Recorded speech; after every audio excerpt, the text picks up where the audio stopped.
Hello बच्चों, और question is here which of the following is false. कौन सा स्टेटमेंट फॉल्स है, एक एक करके हम बात करते हैं। The storage tissue of rice and other chiral grains is the endosperm. Yes, हमारे पास में एंडोस्पर्म हमारे पास में यहाँ पर क्या है, फूड स्टोरेज फॉर्म है। ये बिल्कुल राइट आंसर है।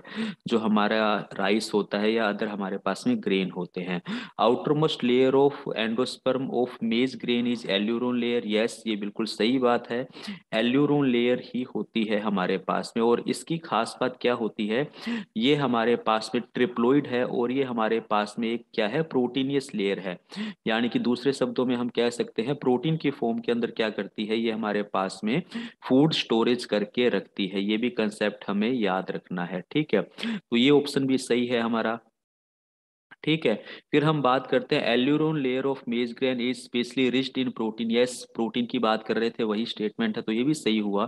The transformation of ovules into seeds and ovary into fruit does not proceed simultaneously. नहीं भाई, ये तो साइमल्टेनियसली ही हमारे प्रोसीड होते हैं, तो ये स्टेटमेंट हमारा गलत हो रहा है। यानी कि फोर्थ स्टेटमेंट हमारा क्या जाता है, ऑप्शन डी बिल्कुल करेक्ट आंसर है।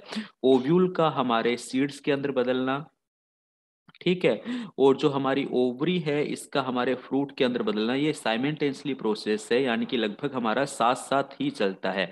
ऐसा नहीं कि पहले हमारा सीड बनेगा फिर हमारा क्या बनेगा, फ्रूट बनेगा। दोनों साथ साथ ही बनते हैं। ऑप्शन डी यहाँ पे फुल स्टेटमेंट है। Thank you.